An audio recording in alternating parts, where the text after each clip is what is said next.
ABC 23 News Center, centered on you. Good evening and thanks for joining us for ABC 23 News Center. Jess is off. I'm Stoker Wieczorek. We begin our coverage this evening in Centre County with a former professor at Penn State suing the university for, quote, racial discrimination. Nicole Fashino breaks down the lawsuit for us and tells us where the case stands. The former professor is suing Penn State along with 42 other defendants affiliated with the university, including their own president. He's claiming racial discrimination after being harassed over his, quote, white privilege, and it's all being broken down here in this 36-page lawsuit.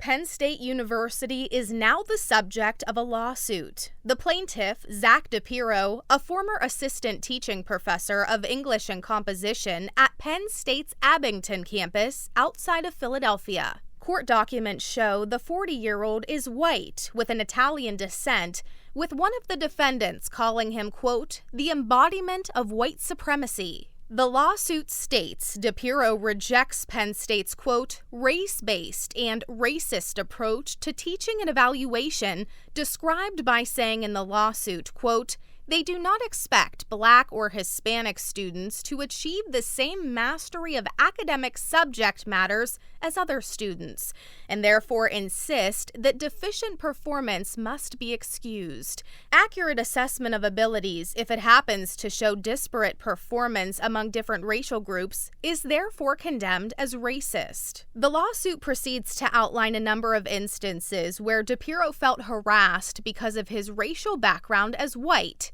He said he was forced to watch an instructional video called White Teachers Are a Problem and other anti-racist workshops. We reached out to Penn State University officials who wrote back to us saying, quote, Penn State does not generally comment on pending litigation. The lawsuit states that he is seeking damages in an amount to be proven at trial, but that trial date still has yet to be set. And we reached out to his attorney for additional comments, but we still have yet to hear back. I'm Nicole Fashino reporting. Now, it wasn't all that bad, and that's what the head of the Pennsylvania Game Commission says about Monday's opening day for the new system of deer license sales. His comment was made to a group of state lawmakers today, and that he quickly heard that not all the lawmakers are on board with his assessment. Gary Sinderson explains. Talk to many hunters, they'll probably tell you the new license sales system was an absolute disaster. Long wait times as the computer system crashed and other problems. But according to the executive director of the Game Commission, the new process went well on opening day. No, it wasn't perfect, and delays were experienced for a period of time. Several lessons we learned, and we will have some ideas we can look into for the next round of antlerless sales and next year. Brian Burhan's making that comment Wednesday at a hearing of the State House Game and Fisheries Committee. In response, one of the lawmakers told him he had a very different viewpoint. We served the sportsmen. As year two, this was a cluster. And for the people that lost work and everything else they went through, this is what you're going to have to answer. Burhan's acknowledged frustrations with the new system, says it was working much better by Monday afternoon. Change is hard, and part of what we're going to have to do is try to change culture that's long established when it comes to obtaining antlerless deer licenses here in Pennsylvania. Burhan says just over 166,000 licenses have already been sold this week, by far a record for the opening days of the new license sales. The House committee, meanwhile, pledging a separate hearing and investigation into the initial problems on Monday. In Centre County, Gary Sinderson. Biggest changes across the area today are to the east of 219. 7 cooler in Altoona, losing 4 today in State College. Also a pretty big change is the amount of smoke that we are seeing out there still this afternoon. Skies, for the most part, have gone mostly clear. It's all the smoke and haze left over that's dimming the sunshine. Temperatures are only in the 60s to lower 70s. Tomorrow, though, we're going to change it quite a bit as we see more in the way of sun, and it is going to warm up a lot. In fact, most of us should be close to 80 as we head into the afternoon. Clouds from this morning and also some fog now well off to our south and east. We are generally clear. There's just a lot of smoke and haze in the sky, but that will also be shifting off to the east as we head into tonight as our winds are going to turn to the west. That will push the smoke out to the east. We'll talk about the warmer weather coming in and how long it sticks around coming up. The death of West Hills Police Sergeant Michael Beblar is being ruled an accidental drug overdose, and officials say the drugs were taken from the department's evidence storage. Brock Owens tells us more about what officials are saying after recent findings in the investigation. Brock? The community was shocked when they found out 40-year-old Beblar died, and say they found a mix of drugs in his system, possibly including evidence from the West Hills Police evidence room. Officials say on June 11th, West Hills Police Sergeant Michael Beblar was off duty. They say first responders were called to a home with a report of a cardiac arrest, and Beblar was taken to Conemaugh Medical Center where he died 2 days later. Mr. Beblar died from a mixed drug toxicity of fentanyl, hydrocodone, and xylazine. And the manner of death has been ruled accidental. District Attorney Greg Niebauer says investigators found drugs that were evidence from current and past cases in Beblar's personal items. I think it's safe to say this wasn't a one-off occurrence. How long it was going on, frankly, we'll never know. Pennsylvania State Police say they're investigating the West Hills Police Department concerning its evidence holding protocol. Though these incidents that are occurring we cannot make right, we work to diminish them and we make them move forward from here on out. Authorities say the incident comes as a shock to those around Beblar. The Beblar family has been extremely gracious throughout this whole process. They have expressed shock and surprise at Mr. Beblar's apparent drug usage. They are clearly a very strong family. Authorities say the case is still open and the investigation is continuing, but criminal charges are not expected. Reporting live in Cambria County, Brock Owens, ABC 23. Coming up next, the president addressing the nation today regarding the economy, his message and what experts say could lie ahead.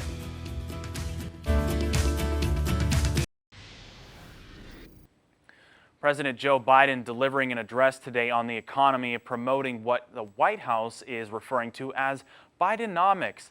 Michael Valerio has the latest. President Joe Biden in Chicago Wednesday, touting his vision for growing the economy. Bidenomics is about building an economy from the middle out and the bottom up, not the top down. And the strength of the post-pandemic recovery, highlighting the strong jobs market and falling inflation. We created 13.4 million new jobs, more jobs in 2 years than any president has ever made in 4. While acknowledging people are still struggling. I'm not here to declare victory on the economy. I'm here to say we have a plan that's turning things around incredibly quickly. We have more work to do.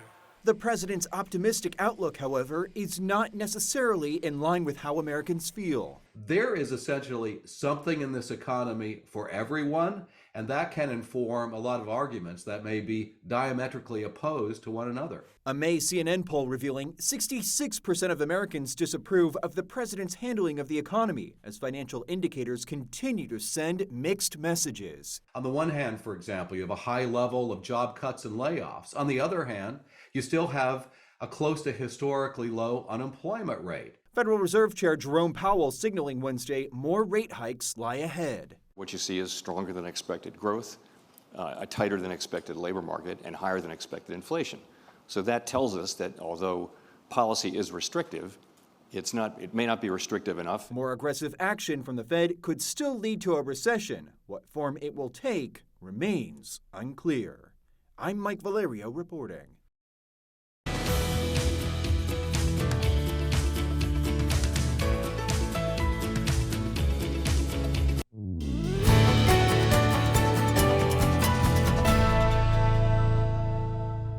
Take a look at our Altoona cam from Wapsie Mountain. You can see the smoke and the haze as you go traveling farther away from the camera. Skies, for the most part, have gone mostly clear. It's just the amount of smoke and haze that's up there today is pretty significant. In fact, out of all the bouts of smoke and haze we've had from those Canadian wildfires, today was probably the worst for us here in west central Pennsylvania. The good news is winds are going to turn to the west instead of northwest, and it will help to scour out some of that smoke later on tonight and more so for tomorrow. So on our weather headlines, that sunshine is going to come back as we move into Thursday, and along with it, a pretty sizable warm-up. We'll be close to 80 tomorrow, about 10 degrees warmer or so compared to what we had today. And as temperatures warm up and we get some humidity around, there will be a few scattered thunderstorms in the forecast. No all-day washouts, but a few storms nonetheless in the forecast. Lows today, 50s to lower 60s. Tomorrow morning will be about 5 degrees cooler. Low and mid-50s waking up tomorrow. Low levels of humidity, comfortable day, lots of sunshine on tap for Thursday. Our highs today, 60s to near 70. Tomorrow, in some spots, 15 degrees warmer than what we had today, like around Johnstown and Somerset, upper 70s for tomorrow. Altoona, you hit 69 today. You'll be about 80 heading into the afternoon hours on Thursday. Low clouds from this morning, that also helped to keep a lid on temperatures throughout the day, and you combine that with the smoke and the haze, and the afternoon heating didn't get really much of a chance for today. But again, with this now making its way off to the east, it has gone over to a mostly clear sky. We get rid of that smoke and haze tomorrow, and it will be a much warmer day. The back edge of the smoke and haze right now is across parts of Ohio, and this will be moving east for tonight as our winds change to the west, and we'll start to usher in a much different weather sky, certainly for tomorrow. Today it was really obscured. You could smell the smoke out there. It smelled like campfire. Tomorrow, much different as we see that shift off to the east thanks to a change in wind direction. West and even west-southwest by tomorrow afternoon. Close to 80 for Thursday. Mostly clear skies tomorrow night. Heading into Friday, we start off Friday a little bit warmer as the humidity comes up, and then for the afternoon, it gets pretty hot. Some cases upper 80s coming in on Friday, and there will be a few isolated storms that get going as we head into the afternoon. Widely scattered. Keep an eye to the sky if you have outdoor plans. That chance of thunderstorms into the weekend forecast as well. The best chance may end up being on Monday as a cold front will be moving through. 4th of July, small chance of a storm, and highs around 80.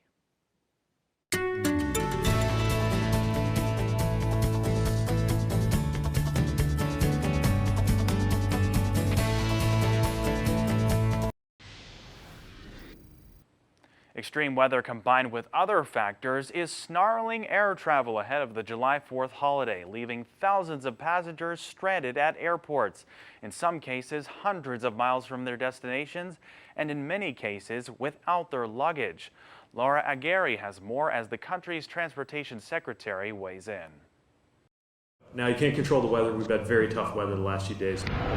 Severe storms across much of the U.S. this week have played a role in thousands of flight delays and cancellations since the weekend. But there's more to it. In the process of waiting for the lightning to clear up, our pilot timed out. The always ticking clock on air crew hours and the FAA's ongoing shortage of air traffic controllers can stretch any weather delays and passenger misery out for days. If you like my clothes, this is day 3. They didn't have enough flight attendants for our flight, and it got pushed back. We got on the plane, and then the pilots timed out. The pilot said that there's a mechanical failure, and they won't be able to fly the plane. Transportation Secretary Pete Buttigieg praising the airlines for operational improvements on Wednesday, but adds there's a long way to go. What's different this year compared to a year ago is that there is more cushion. We're seeing more of the staffing that there needs to be. Storms and staffing headaches aside, Secretary Buttigieg notes that U.S. air travelers have more rights this year when flying, and they should use them. Anybody planning a trip, and a lot of Americans are, can go to flightrights.gov and get more information about what you are owed in the event that you get stuck.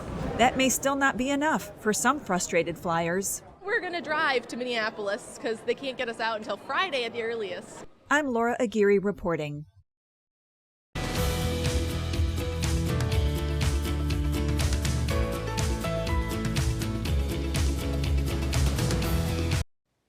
Skies are going to clear tonight. That smoke and haze will be heading out, and we get back to a little bit more of a normal sky condition for us tomorrow. Blue skies, sunshine, and conditions will improve throughout the entire day. Temperatures close to 80 for the afternoon, mid-80s on Friday. The chance of a late-day storm as the humidity goes up. And thank you so much for joining us on ABC 23 News Center. Please take care of yourself and good night.